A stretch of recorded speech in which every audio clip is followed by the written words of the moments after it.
Hello, thank you for joining us here today to celebrate the opening of Breathe, Creating Resilience Through Traditional Arts at Royal Alberta Museum. We're so glad you've chosen to spend your time here with us today. My name is Jessica Telford, and I'm the marketing coordinator for Friends of Royal Alberta Museum Society, or FRAMS for short. We're very pleased to be co-presenting with the RAM this kitchen table talk. Joining us today will be Breathe co-creators Lisa Shepard and Nathalie Bertin, and Elaine Alexie, Curator of Indigenous Studies at the RAM. FRAMS is very proud to be the presenter of the Breathe exhibition at the RAM. We're pleased to provide our support by paying the artist fees for the exhibit. We thank all our members, donors, and friends who've made a gift to our fundraiser in support of Breathe. FRAMS is a charitable not-for-profit membership organization in support of the museum and programs for all Albertans. We welcome you to become a FRAMS member and gain access to a year of fun events, discounts, and unlimited admission to the museum. Visit frams.ca to find out how to get involved. Before we begin, I have a few housekeeping items to briefly mention. Along the bottom of your screen, you'll see a chat button. Please feel free to use the chat window to make comments or have discussions. Also, you can reach out to FRAMS support in the chat window if you have any tech issues. Closed captioning is available. There's an option to activate or deactivate it along the bottom menu bar.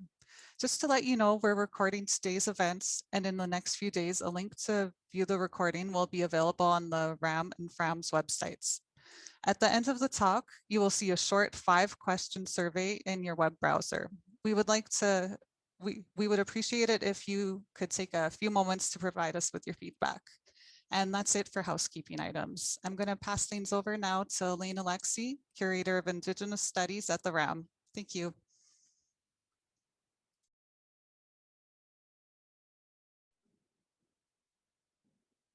Thank you, Jessica. Dringwenzi Shalakat, Jukdrin Shootli, Elaine Alexie Vaji, Tetlitz Jets at Gwichin Watsat Dichu. Good day, everyone.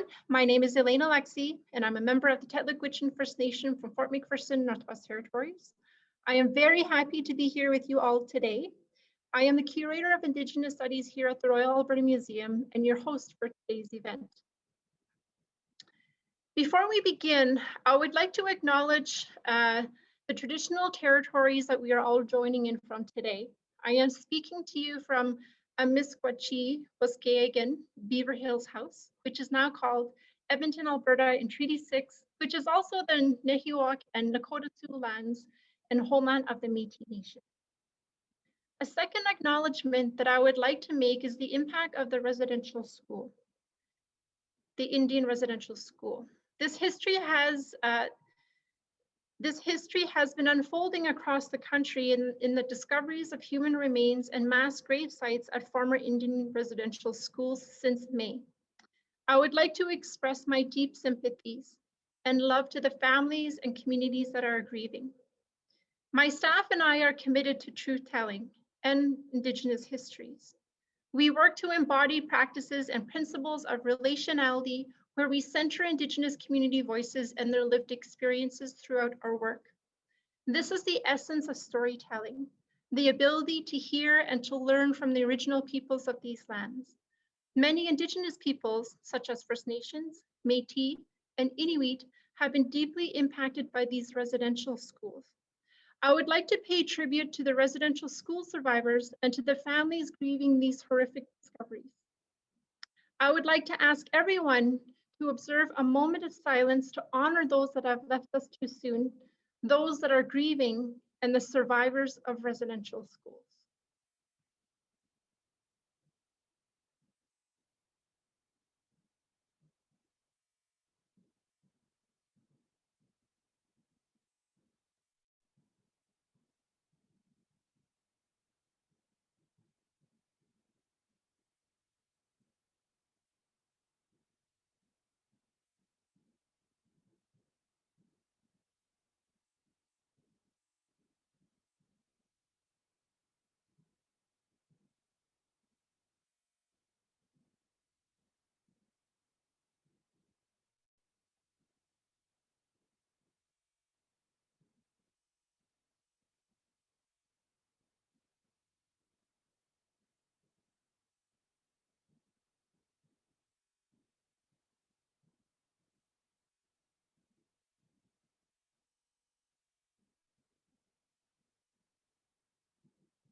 Masicho, thank you.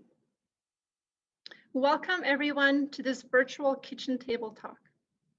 This event marks our official launch of the opening of the Breathe exhibit at the Royal Alberta Museum. The special exhibit features 45 beautiful handcrafted masks made during the first wave of the COVID-19 pandemic, made by Indigenous and non-Indigenous artists from across Canada. Each mask has a unique story to tell and captures a point in time and explores the hardships of coping during a pandemic. However, it also captures the resiliency and healing nature of making art. It is truly an honor for us here at the Royal Alberta Museum to feature these incredible masks and the story they all share.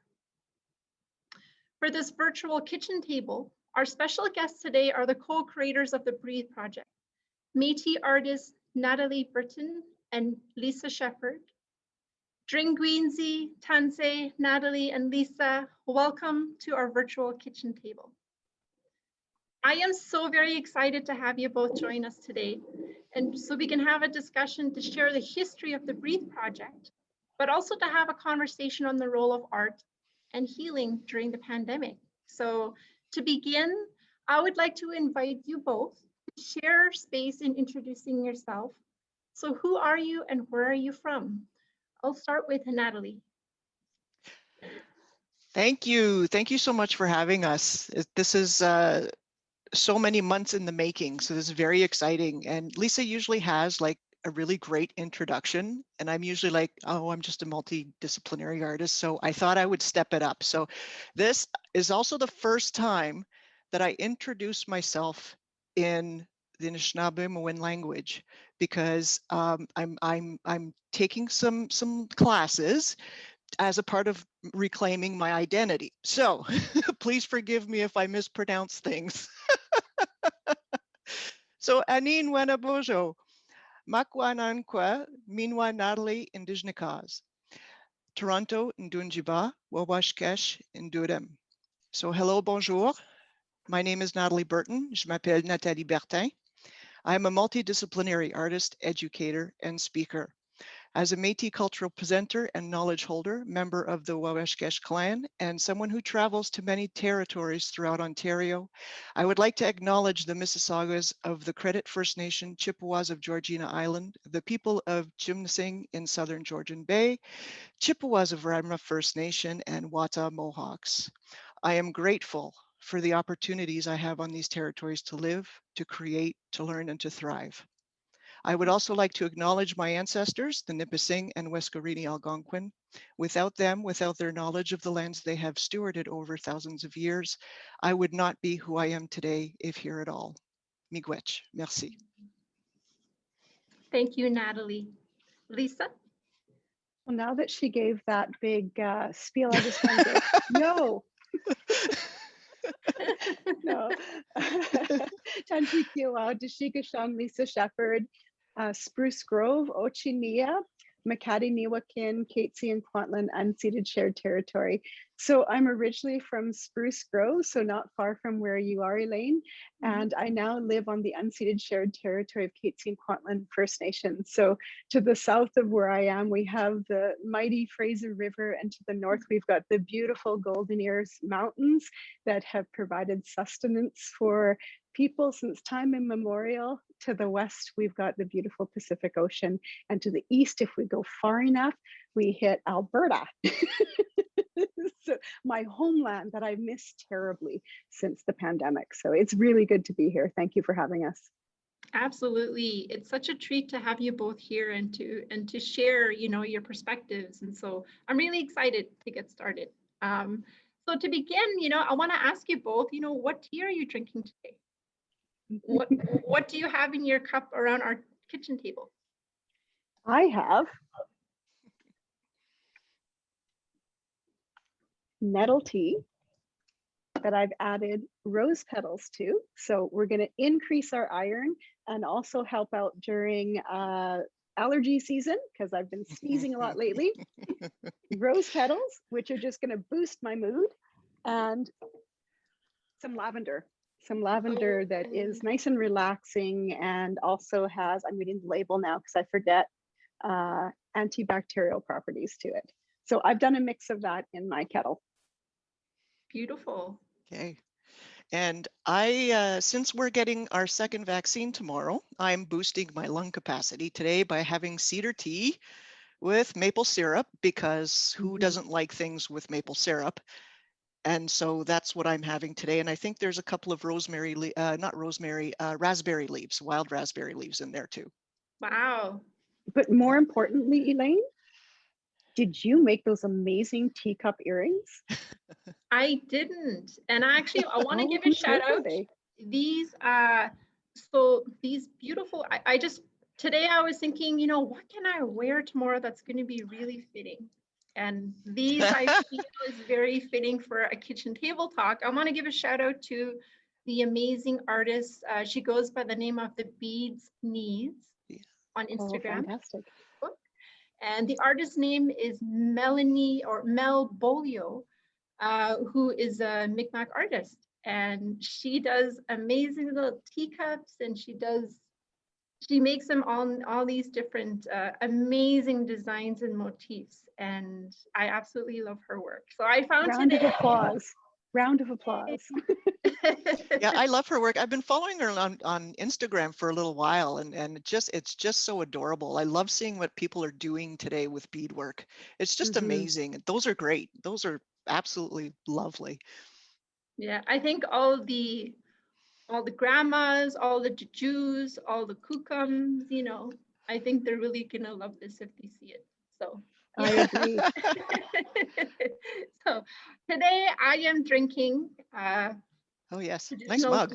red rose tea. So I feel like an extra good caffeination for the afternoon will help me pull through the day. But it's been an exciting day. It's been I'm just so incredibly excited because we worked really hard over the past couple of months, preparing for this amazing exhibit that we have here, and the display, and the stories that and working closely. Like, we work closely with a group of community advisors, elders, that really helped guide us and to help think about incorporating local teachings and protocols, which has been really influential, I think, in terms of our approach here at the museum. So it's been all good, like just so incredibly happy. The RAM has done it up right. The way that you engaged with the community through this whole process, I mean, honestly, like, you've just done such a good job, and I'm so grateful for it. Yes, and yesterday, it really came through yesterday, me being so far away, finally getting the opportunity to meet so many people yesterday, even though it's online. I was literally moved to tears even after we were done our meeting yesterday. And I was telling my husband about it. I mean, I just couldn't help myself. I was just so full of emotion. I mean, I could tell that so much work had been done, and I'm Natalie, you have to absolutely say what grateful. happened. What happened yesterday? Oh, I bawled my eyes out. I mean, No, I mean the event. You have to share what the event was. Well, the event, we had the opening ceremony, and we had some teachings with some lovely elders, and it just showed how the community came together, and it was people from all different nations together. I mean, how often does that happen in a museum setting where people just come together and celebrate something that's based in community, So to me, that was absolutely beautiful. So Thank you. Thank you for those words. And I'm sure with the audiences and some of the folks who have been involved with the project, seeing how, we wanted to acknowledge yesterday, great or small, whoever contributed in some part and capacity, really, contribute to the overall final completion of what we have here today at the RAM. I guess to begin, in starting with the project, for some of the folks who are coming here for the first time, what inspired the Breathe project? And now we kind of talked about it in terms of, the website, but just hearing from the both of you, how did you both come together? I mean, Lisa, you live in British Columbia. Nathalie, you're back in Ontario. You know, how did the forces come to be for you both to born the Breathe Project? Well, it's essentially at the beginning of the pandemic. I mean, I had noticed that there hadn't been much production. As a Métis, especially, you start to realize that, you know, well, we bead everything.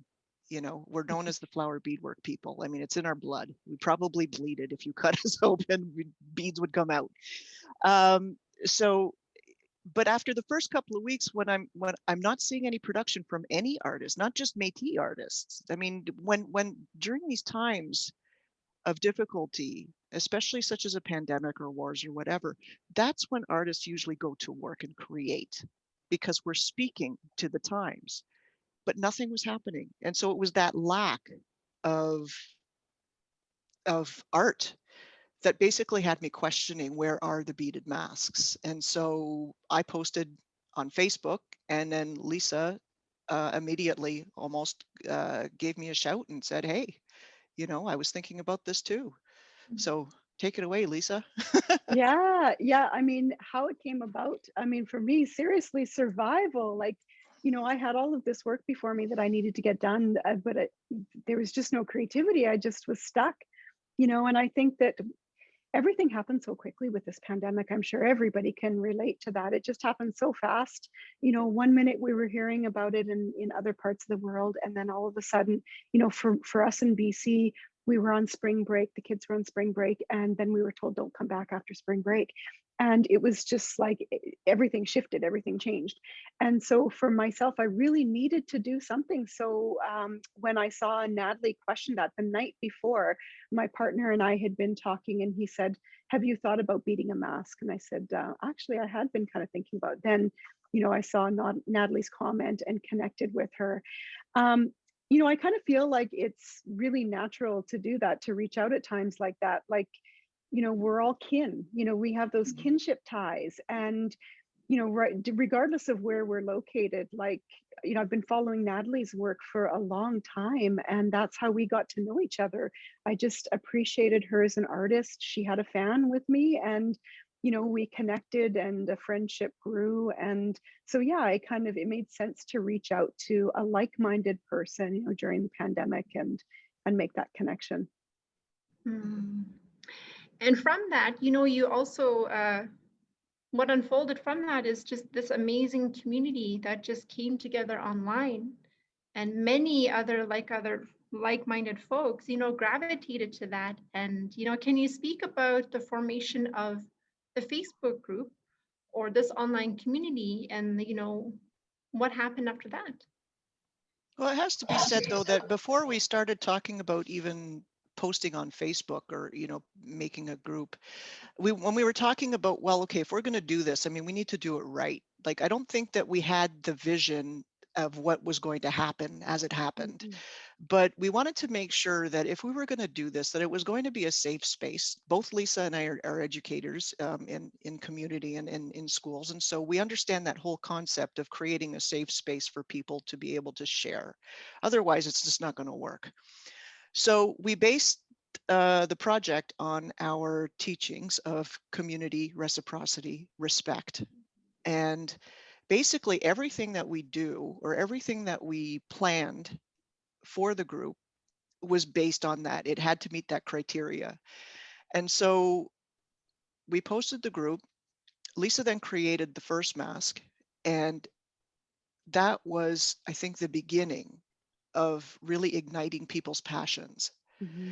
And seeing that it could be a safe space, because Lisa was really the first person to, you know, let it out kind of thing, and to show, okay, I'm doing this, I'm bearing, you know, my soul, you know, and I'm going to do it with trust that nobody's going to, like, you know, bash me for it or whatever, you know, online, because we all know how nasty things can get online.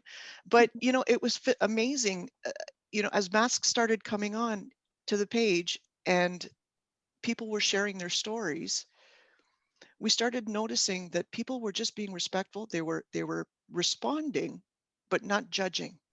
Mm-hmm. Mm-hmm. You know, and I think that allowed more people to share more, to create more, and then it just sort of like, created a whole like snowball effect within the group. Yeah, I feel like as a Métis person, I feel like I'm always bridging. Like I feel like I'm bridging between different people, different ethnicities. I feel like I'm bridging between different generations. And so that creating a safe space in Facebook of all places, I mean, you don't always think of Facebook as being particularly safe, but putting down those ground rules based on our foundational teachings was just so important. I'm aware, I think all First Nations, Métis, Inuit people are aware too well of, how vulnerable we are, and how when we put it out there, oftentimes it's with comment and criticism that isn't necessarily invited. And so we really wanted to create the safe space, because during a pandemic, like, people are really raw, and I think we're a year and a half in. I think that people are still raw. Like, I think as things are beginning to open up, there's that feeling of elation, like, yay, we can go out, we can sort of start to resume normal life again, but also that fear of waiting for the other shoe to drop. Like, I think we're kind of on the edge of, like, is there going to be, I don't want to do any more masks. Like, Nathalie and I were talking about that. Nathalie, do you think there's another mask for you to do?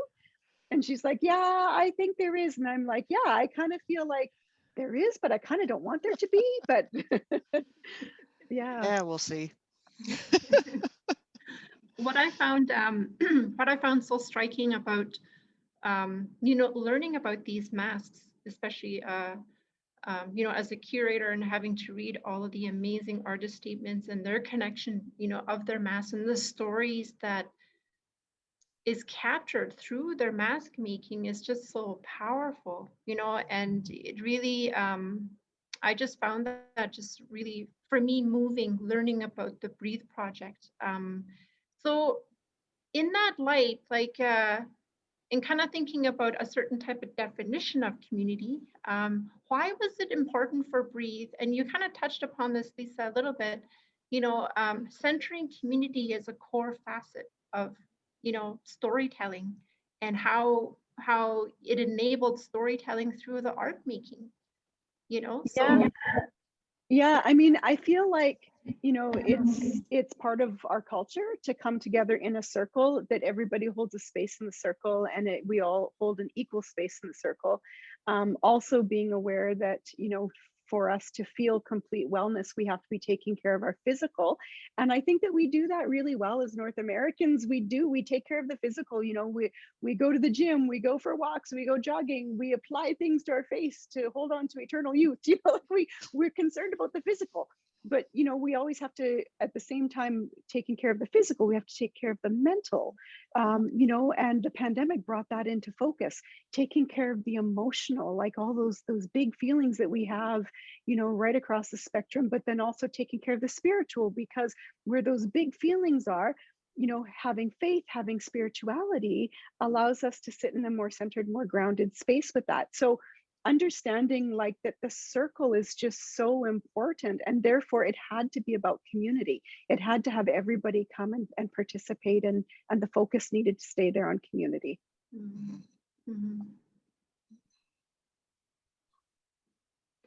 Did you want to add anything, Nathalie? Well, the only thing I mean, that was so well said. What else is there to say? But the only other thing is that we should note that even though it was based on our teachings, like our Métis teachings, it's not that they're uncommon with any other group, or nation or anything else. I think generally any person of any culture will say, just be a decent human being, So that's what it boiled down to. And I think anybody, I mean, the Breathe group is for everybody. It's not just for Métis, First Nations, Inuit. It's for anybody from anywhere. And participants, I think, are able to see that connection, that our teachings aren't so different. Our community values aren't so different than theirs, So we can all start connecting that way based on a very fundamental point of view of community and that basis. It's like the foundation. You have to have a strong foundation to build a house. And so it's that kind of idea that if we built a very strong foundation based on some solid values that everybody can identify with, then we could build something that's stronger. Yeah, and just inviting everybody to come as you are. Mm. Like, you know, there's no expectation to be a certain way, you know, and that's really important because we're also multi-layered. You know, I'm Métis on my dad's side. I'm Italian on my mom's side. You know, I'm Italian. I'm Métis and Italian. You know, I'm also somebody who likes chocolate and I like lentils. You know, like we're so multi-layered, and you know, we just really want people to come as you are, to be brave and tell your story, and people did. And you know, the stories that were told, the truth that people were willing to sit in, it always felt like they were sharing their stories through their masks, like creating the mask so there's this beautiful visual that made people want to look and to be in that space for a moment. And then they would read the artist's story, their statement. And the vulnerability that they were willing to be in felt to me always like it wasn't about their own healing only. It was about their own healing and making available for other people so that people could recognize themselves in their story and feel like they're not alone. I mean, really, what were we all looking for at that time? Like a virtual hug, you know, to feel some connection with other people other than the ones that are living in this house with us, right? Yeah, and the beauty of it too, though, is that's a good point, because the project ended up reaching people around the world. Yeah. You know, and Didn't see anybody that from coming. anywhere around the world could identify with anything that any of those artists put on the page. Somebody, you know, you could identify with something from each and every story. And it just goes to show that it doesn't matter where you come from, we're all connected somehow, you know. Absolutely. And I think that, you know, having that approach, you know, tells that bigger picture of how COVID, you know, there's no boundaries, there's no barriers. COVID affects everyone. And you say, and it's illustrated so wonderfully, you know, through the inclusiveness of what Breathe, you know, came to be, and involve both Indigenous and non-Indigenous artists to participate. So I think that's just so beautiful. And it just, you know, it broadens that perspective, it's inclusive, and it celebrates, you know, it celebrates art in a unique way. On that note, for both of you as practicing artists, can you be able to describe how is creating an art connected to healing? I'll start with you, Lisa. Yeah, so nothing drives me more crazy than getting into a project and being pulled out of it every, you know, 2 minutes or 3 minutes or whatever. And part of the reason for that, I think, is because when you're creating, you get into this place of flow. And anybody who does any kind of creating, whether it's beadworking, whether it's knitting, crocheting, whether it's woodworking, you know, whatever is in your wheelhouse, when you get into that place of flow where your body relaxes, you know, the blood pressure slows down, the heart rate slows down, you're breathing more deeply, you're really releasing your mind from all of the thoughts that we have. Like sometimes we can be our own worst enemies thinking about all of these things, and you just release your mind of that, and things have a way of just working themselves out. So it's actually been proven that when we work in this place of flow, it's good for us physically as well as mentally, emotionally, spiritually. For me, it's a time of reflection to work on my art. I love working out puzzles because it works in my brain, because I'm very much a thinker, and I could be up all night just thinking about stuff, you know, working through stuff. So to me, the process of art is working out puzzles, but also working out how I feel about things, how I want to express something.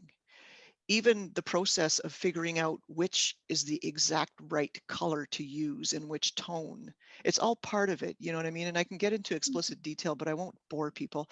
But it's just, for me, art making is a time of intense reflection. And I think that can also be very meditative. It speaks to what Lisa said. It can be a very meditative time, especially when you are able to have that time frame, that big chunk of time to just work and you know, a lot of times I forget to eat, you know, and forget to do things, you know, because I'm just so into it. But yeah, big time reflection, philosophizing, and when and all we that kind can't of stuff. sleep, and when we can't sleep, that's when Nathalie will wake up in the morning and get that, like the message from me, like that, because I was up late at night and there's that 4-hour time difference. So the message is waiting for her. And then the reverse, because you know, she's 3 hours ahead of me. So I'll wake up in the early morning and there's like all this stuff from Nathalie, and I'm like, Nathalie, I need my coffee first. Yeah. Both of you contribute amazing pieces to the exhibit. Would you be able to draw an example of one of your masks, and how, you know, how in creating that was a significant part of dealing with the pandemic? Nathalie, I'll start with you. Okay. Well, at the beginning of the pandemic, and even when we started this project, and even like, I mean, 2 or 3 weeks into it, I really had no intention of making a mask because, well, aside from the fact that I thought, oh, this will be a fun project to just, you know, keep us busy kind of thing, and not knowing that it was going to go to the lengths that it did. So, but it was when I was speaking to my mother and we were talking about how scared she was. And it hit me just how seniors and our elders are dealing with this, you know, and their fear, and finding out as well that my great grandmother died of consumption. It's called consumption, and she's buried in a mass grave in North Bay here in Ontario. So all of these things, you know, and I'm listening to my mother's story and how she fashioned her first mask because she couldn't find any anywhere. They were being hoarded. She took a blueberry container and stuffed it with uh, tissue paper, put an elastic, grabbed some Q-tips to get to the elevator so she didn't have to touch anything, and put this like blueberry container on her face to go out. And if you know my mom, she's very resourceful. So it was an incredibly funny, really funny conversation when she was telling me about it. But at the same time, it's like, wow, you know, it really hit home that that this was happening, and the fear that was being dealt with by elders and by people who just didn't know what to do, especially those who are living alone. So that was actually my first mask that inspired me to create my first mask. That's powerful. Yeah. Yeah. So you're probably wanting to hear of one of the ones that are in this exhibit, I'm Yes. assuming. Yeah. So the one that so the two that I did that were kind of congruent, that kind of connected with each other. So I'll mention the first one and then explain about the second one. So the first one was Wakotewin, which I did that one at a time when everything had slowed right down and everything felt very peaceful. You know, the air was so clean, there weren't vehicles out on the road, you know, everything was quiet. And I thought, this might feel like hope, you know, like maybe this is something more that we can reach for. So I posted that mask. And most of the comments were really, really great. And the message that I put along with it was like, maybe we're turning the corner and we're going to come out of this and we're going to do things differently. And then I had a bunch of people go, how much? So many of those comments, how much? And I thought, really, we're still here? Like we're still like stuck in the consumerism? And so then the next mask that I did was kind of working through those feelings. And so it was the how much mask. And for me, that how much mask was, I was questioning as well my own role as a consumer, but also like, what is it going to take? I mean, we're here in this pandemic and so much has changed, and it's so hard to break out of these habits. And so that how much one came from that. You know, at that point we were seeing masks like discarded on the road, and you know, gloves discarded on the road, and you know, like it just, so that was kind of working through some of that. And yeah, that's where that one came from. I feel like each of the masks, like I can look at my mask, and I'm sure that, you know, this is the experience of most of the artists here. You can look at the masks and remember where you were in the pandemic, you know, what was going on for you at that point. That's what I found so unique about, you know, looking at all the different mediums that were used, the different type of storytelling that they used and the approaches. And they're very, you know, they're really unique in their own way, very powerful. So with like the impact that the Breathe Project had on artists, you know, including the both of you, what was it like the larger impact in creating, you know, the Breathe Project to become exhibits? You know, some we have in terms of, you know, what we have in our display, we have very experienced artists like yourselves. And then we also have up and coming and like younger, amazing artists just on this path. And so what has it been like for you both as artists to be part of this journey, to be part of this project? It's been awesome. It's been, gosh, you know, it's been such a learning experience. I mean, I've had some experience in curating and doing things like that, but not to the extent of what the Breathe Project has become. And to have all these artists come out and to be able to see all this wonderful work and all this wonderful talent that we have across Canada, and having been able to create a platform that allowed these artists, amateurs and professionals alike, be seen, that was incredibly, that's been eye-opening for me. And I've learned so much about the art industry in general on both sides of the border that, you know, COVID actually also helped, you know, shine a light on what's needed, what's working, what's not working, you know, in both countries. So there's been all kinds of lessons, you know, so it's amazing how things are changing and how COVID forced all that to happen. But at the same time, to get through that and be able to create a platform as simple as it was, you know, to allow some of these artists to be seen, to launch a career or two, and to have them earn some money and get known and things like that. That's been so rewarding, so incredibly rewarding. Yeah. So, I mean, I can only speak from my point of view. So I speak from my point of view, but I, you know, but at the same time, like it's only one point of view. You know,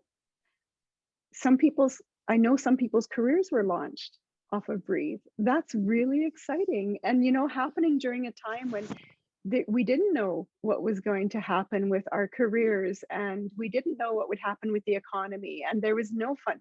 There's rarely a lot of funding for the arts, you know, there's no funding to make this happen, but we did. And you know, it really impacted people. I think it supported them at a time when they needed to feel uplifted, and they needed to feel their own empowerment, you know, that they could get through and they could heal themselves, you know, by creating. Like we have the ability to heal ourselves and heal others, you know, so that was really profound. I think it's changed me as a person. Like I think that I've come away, I've learned so much by it. It's been very humbling, and at the same time like empowering in kind of a, I don't like the word empowering because the idea of power isn't what I mean by that, but the idea that as grassroots people that we can make things happen. I mean, like I'm 50 years old. I'm a beadwork artist. Like I bead, I'm the beading lady. Like, I mean, how can I possibly affect change in any significant way? But here we are, you know, and we did it by coming together in a community and by having everybody in that circle and recognizing how important art is every day. We look around and I think a lot of us take for granted how much we're surrounded by art. So, you know, I think it's been profound. I'm still digesting it, to be honest with you. I'm still processing a lot of it. But it has to be said too, though, that, you know, Lisa and I came up with an idea, but none of us would have worked if it wasn't for all the people participating. Exactly. You know, so Yeah. for that, you know, there's got to be some humility in that. Well, there is some humility in that for us because, you know, we're well aware that we could have a billion ideas and they could all be great. But if nobody cares or if nobody wants to participate, then it's not really worth it. You know, it's not really worthwhile. It's because of the participants that Breathe has become what it is, not because Lisa and I. We just started. Exactly. We were Yeah. the catalyst. It's the community that's made it what it is. it didn't take long till like the group had its own, you know, it had its own spirit. It was just rolling forward with or without Nathalie and I.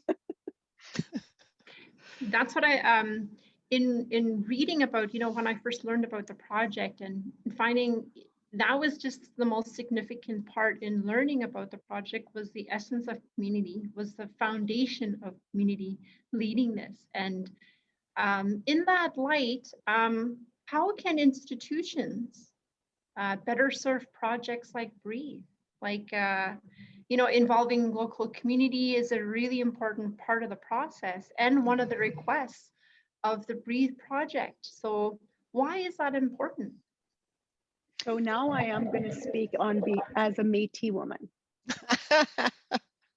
You need us. Yeah. All of us. You know, Yeah. we all have something really special to bring. And that whole idea of nothing about us without us.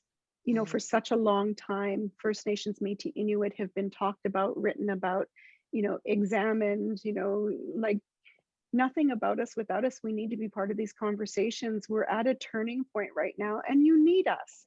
You know, the world needs what we have, and not just from us, but I mean from everyone. But I need to speak only like from my point of view. I can only speak from my point of view.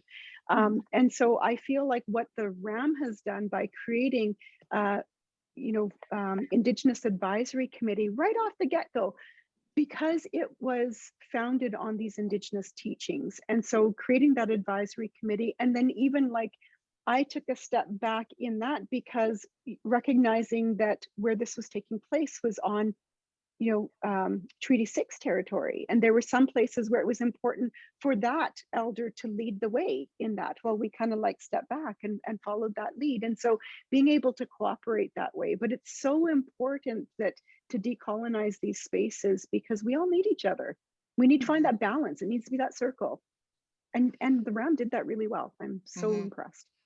Yeah, really amazing.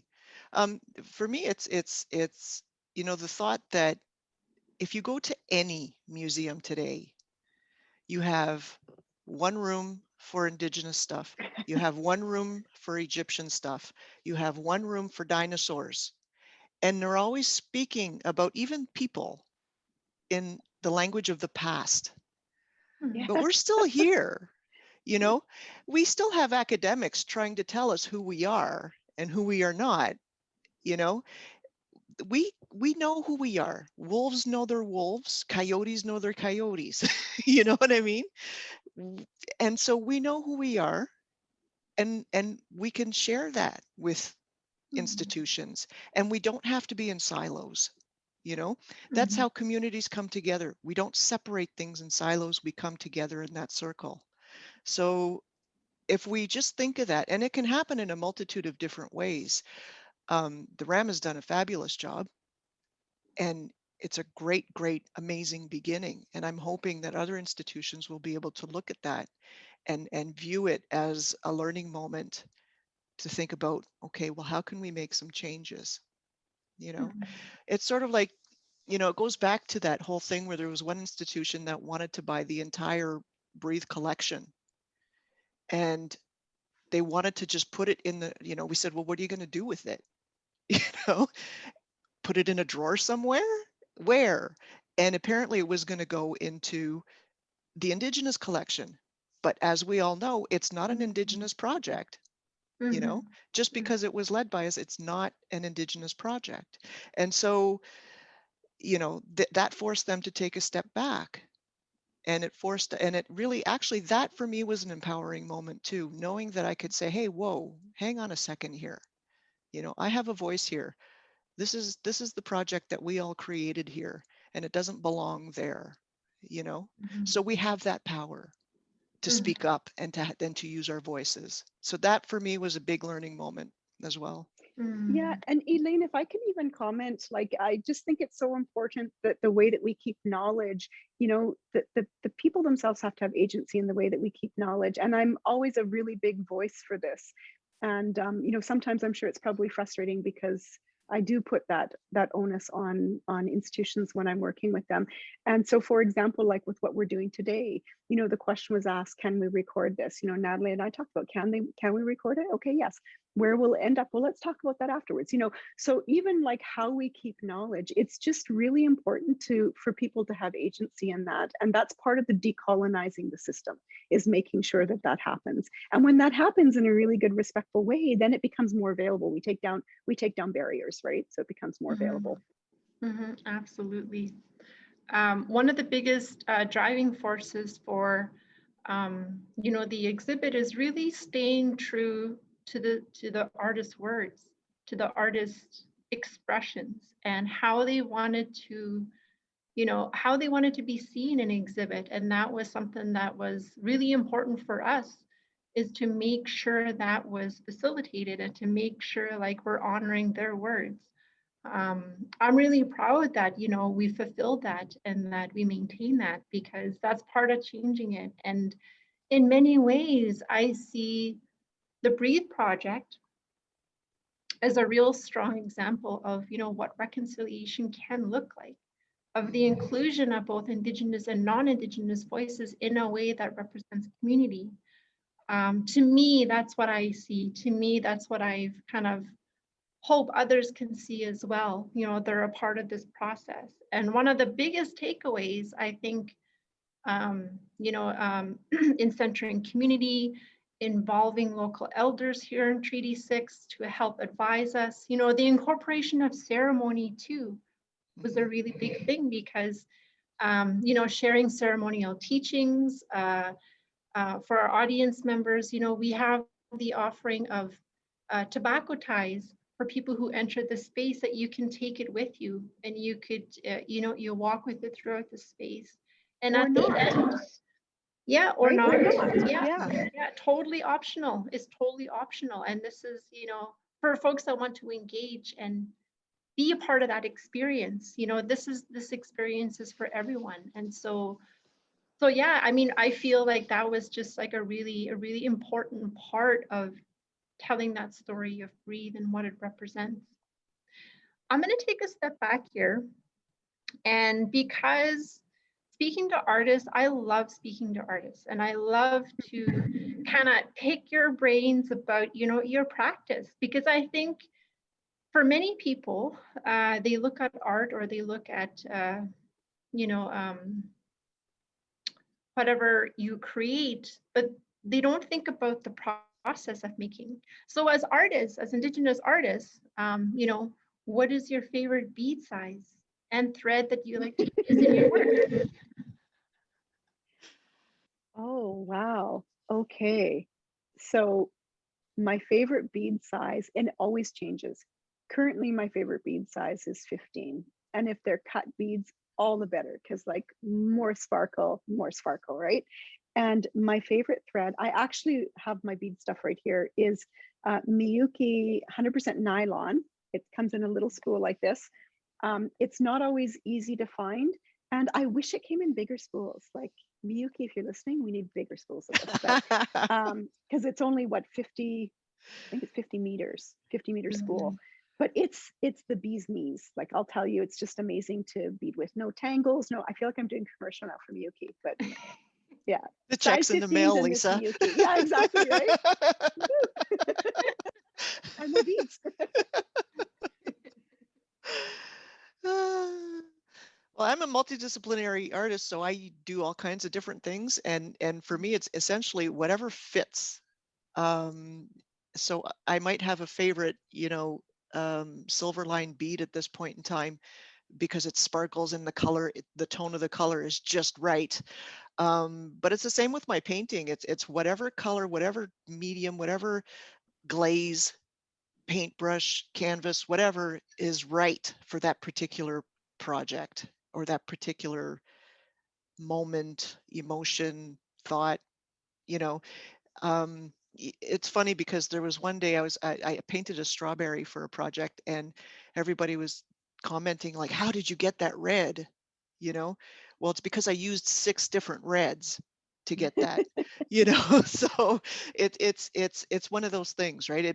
That's what was needed. So I don't have a favorite per se that sticks with me all the time. I do have like a palette that I prefer, like, you know, the gem colors and stuff, but it's whatever fits. We love them all the same. I love them all the same. Love them all the same. I I love got no all my beads all favorites. the same That's too. it. You know, beads are alive, right? And so they'll jump Of off the course they are. table if you say, if you know, you don't want to dish your beads. Yeah, That's right. yeah, absolutely. I believe that too. They always seem to want to jump out, you know, at every opportunity. Hmm. So with your projects,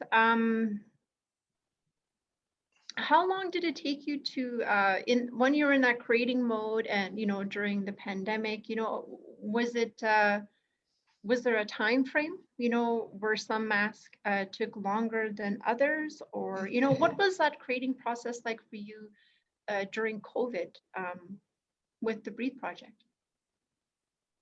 Hmm.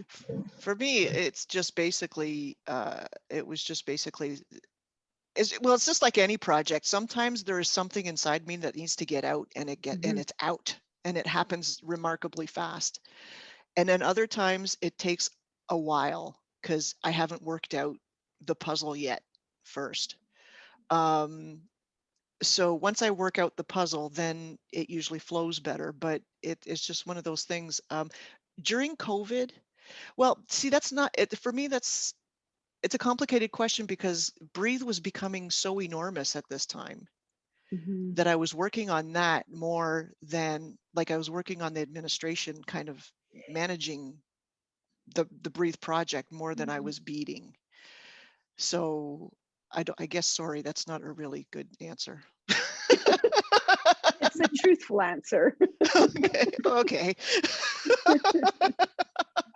Yeah, you know, I think the Breathe project has gone like this for Natalie and I as well, right? And that there have been times where she's been very, very super busy, run off her feet busy, and she's carried it, you know. And then there were times where, you know, it was the other way around, that I was carrying a lot of it, and we help each other out because, of course, this pandemic's been very hard on everybody. And, you know, we've Mhm. all had our high points, our low points. You know, both Natalie and I sadly have had, you know, losses in our families, and so, you know, there've been times where we've had to help each other.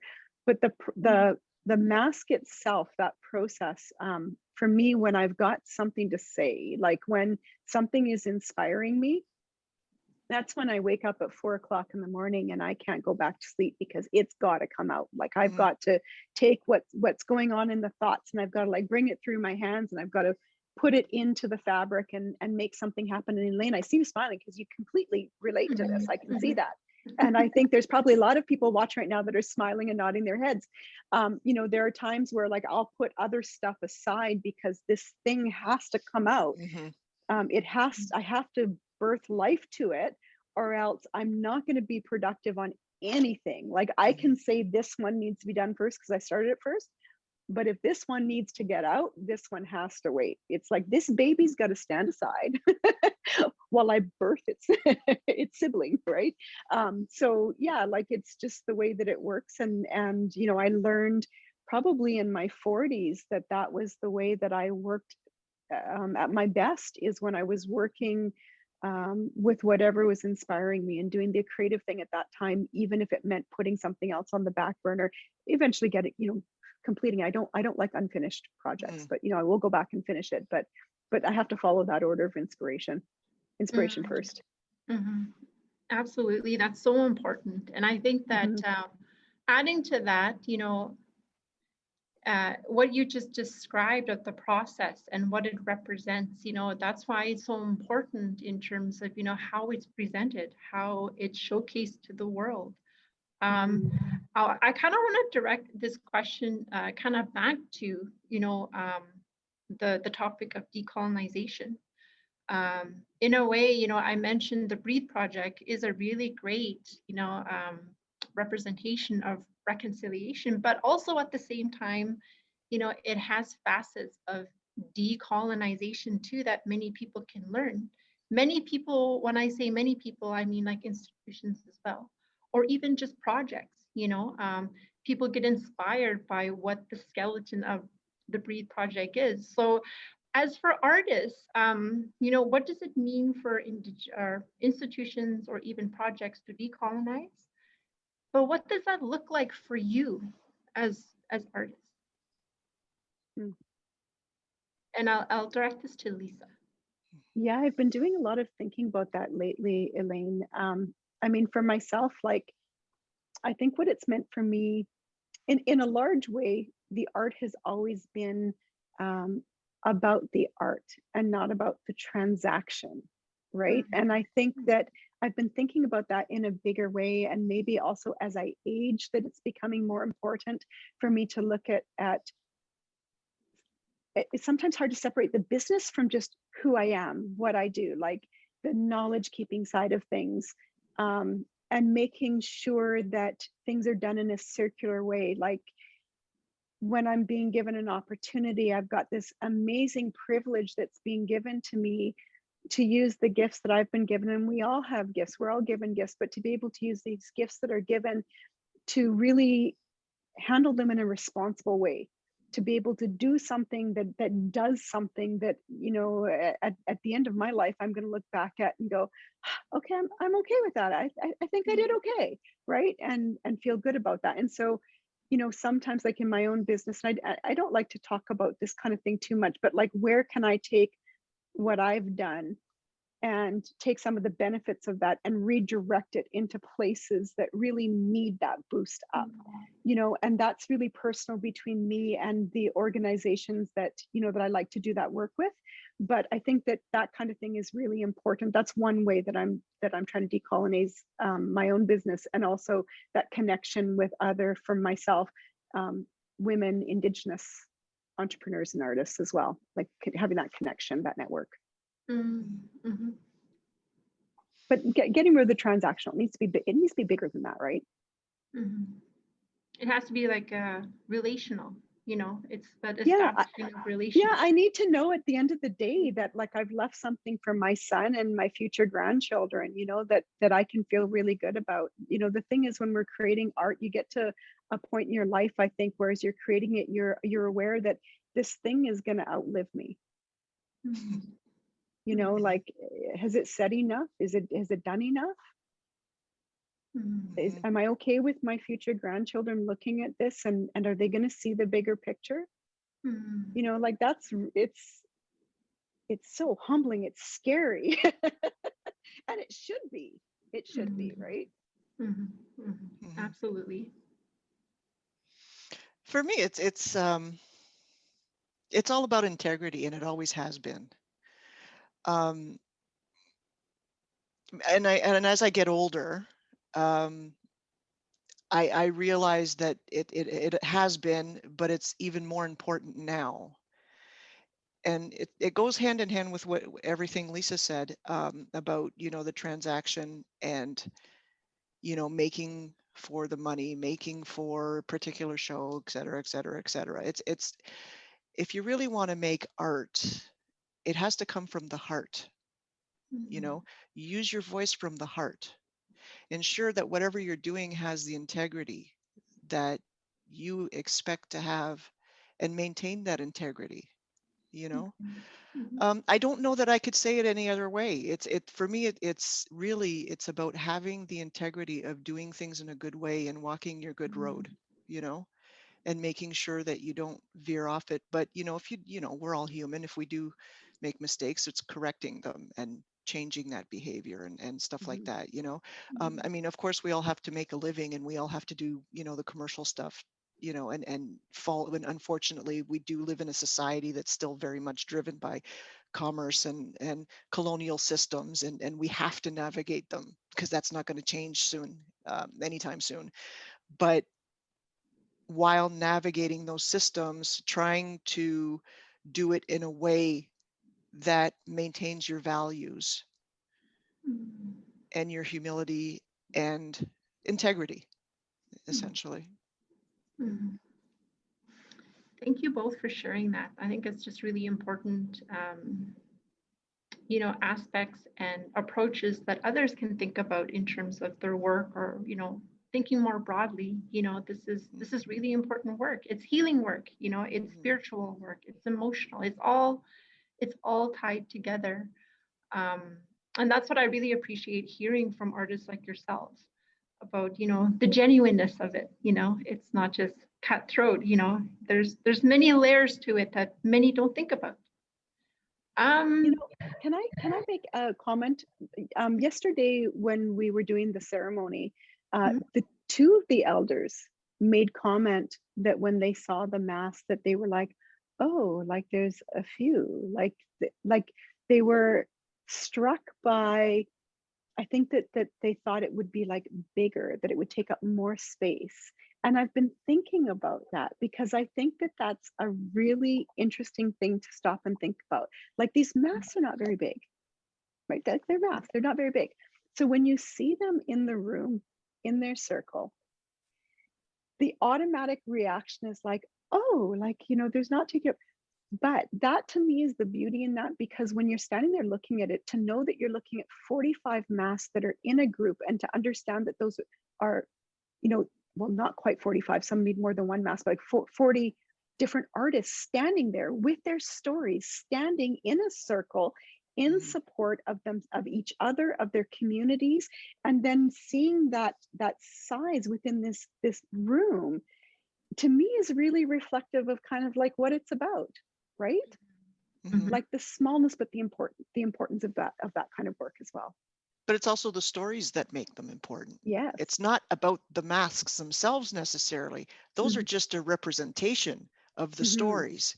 And so once people read the stories and take the time to read the stories, that's where they're really going to get it. And then they'll have a different view of the whole thing, each individual mask, but also of the whole exhibition, which I think is absolutely beautiful. So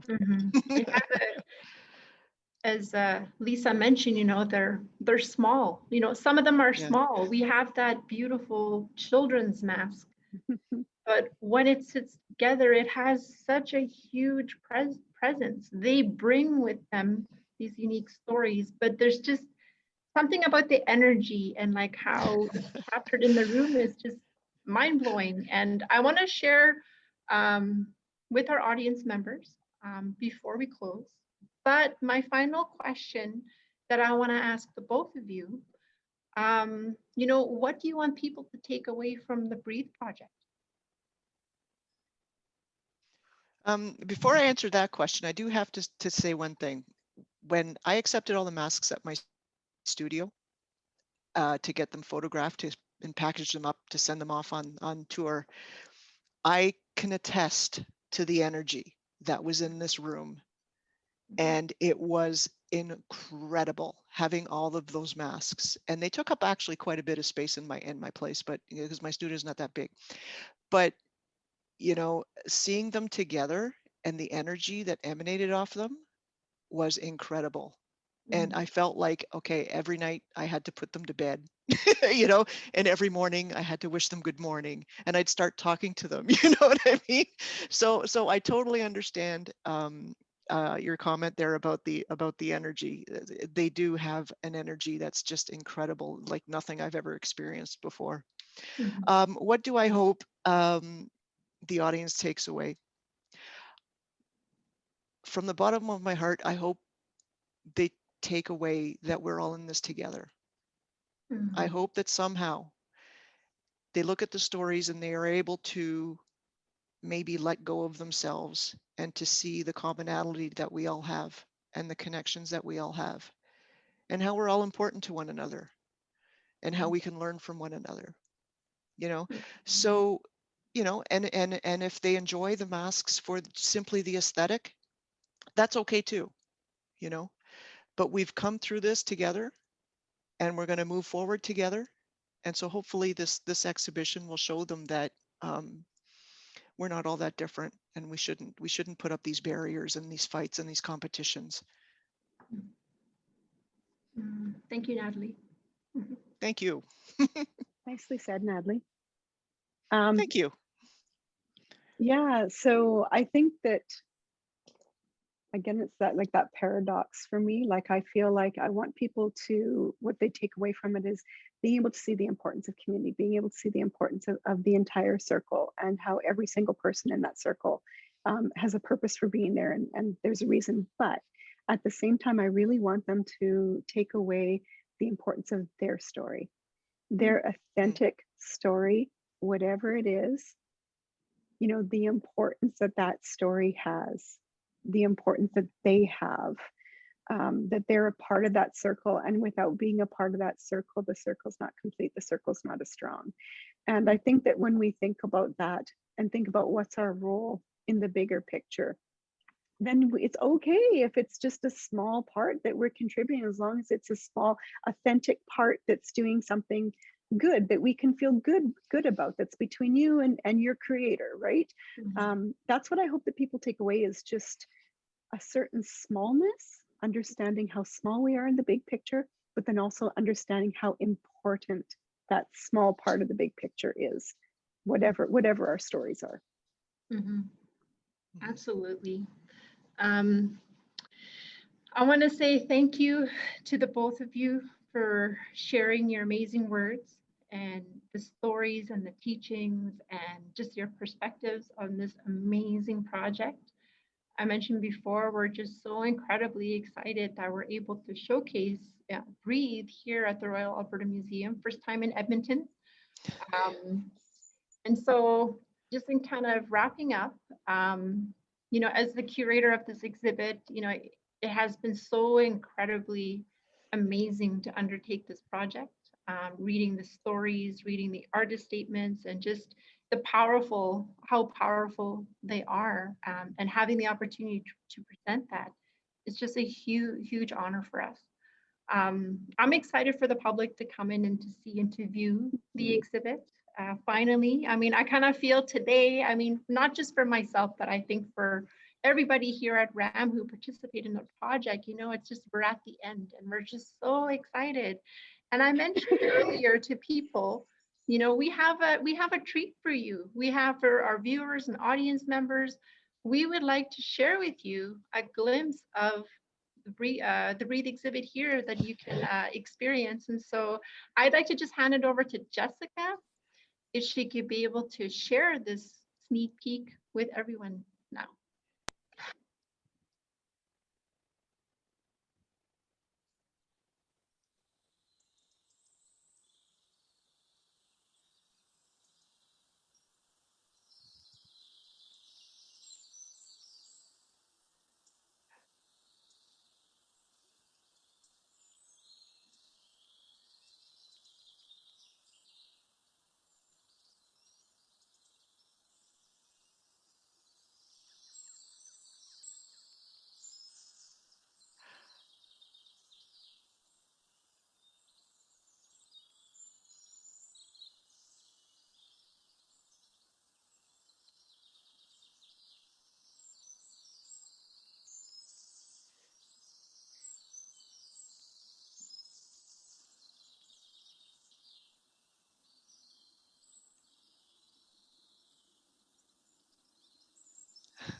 That's fabulous. Yay. There's birds. There's birds, Birds. Nathalie, there's birds.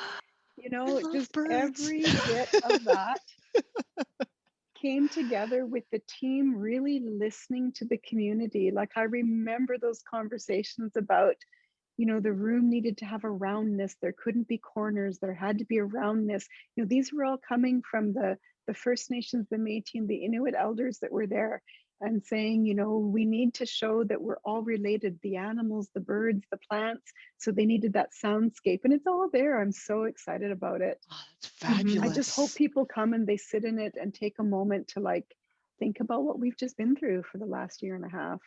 Mm-hmm. I'm this close to jumping on a plane to come and see it. Coordinate it for when I'm there, Nathalie. Oh dear. Absolutely. And like with the bird noise, we had our very talented media team member here. He physically went out in Edmonton, one of the parks, and he recorded the soundscapes of the land, and it's just so incredibly beautiful. But I want to point out about the bird sound. Again, it was, reading the artist statements and having these discussions with our advisories. One of the things that really stood out was, we wanted to really capture that time when the first wave was happening and these masks were being created, in the springtime of 2020. So it's like a time of renewal. It's a time of, like springtime, springtime-ish. But one of the most strongest things was the mentioning from the artist statements. I believe it was Crystalletti, Métis artist Crystalletti, talked about COVID has forced, society to stop. It forced us to pause and to think, and start noticing birds singing, bird songs, and then that was just, I think that's just a really strong impression of, what COVID has done and what it has allowed us to see the world differently. I'm not going to say in a more beautiful way, but it forced us to take a step back and to think about the small things. The most beautiful things in the world is right in front of us. It's around us. And I think in reading that, it really resonated with me very powerfully. And, capturing that in the exhibit, having it being part of that experience was really important part of creating that exhibit. So I'm really happy you guys had a sneak peek. And for our audience too, just to give you a taste of, what to expect here. If you're planning to come to the exhibit, we encourage folks to pre-purchase your tickets online, the royalalbertamuseum.ca. For Indigenous folks, if you register, I just want to remind you that admission is free. Make sure you claim that free access. So in closing, I'd like to say masicho, haicho, hi, Marcy, to Lisa and Nathalie for your wonderful discussions. I am so in gratitude of, being able to have this kitchen table talk with you both. I also want to give a shout out to the Friends of the Royal Alberta Museum, FRAMS, who co-hosted this with us today, but they also co-hosted, in presenting Breathe to come here to the Royal Alberta Museum. So a huge thank you to them. Yeah, so with that, I'd like to say also thank you to our audience members for taking the time to spend with us today, and also to help us celebrate the opening of Breathe. I really hope you all have a chance to come in to see it. Yeah, and for I'm just remembering to mention this. Tomorrow, our next virtual talk event that we're having, that I'm having also the privilege of co-hosting, the event for Unsettled Indigenous Representations in Colonial Institutions, will be tomorrow, July 15th at 6:30 p.m. So it's an evening event for those who work during the day, making sure that we'll accommodate your time to join us in the evening. Promising to be a very invigorating, thought-provoking event. I will be actively moderating this incredible panel of Indigenous scholars and researchers and curators on this very important topic. To register, please go to the FRAMS website or on social media through the Facebook page or on Instagram. And so with that, I just like to say masicho again. Thank you everyone for joining us today. And thank you and have a great day.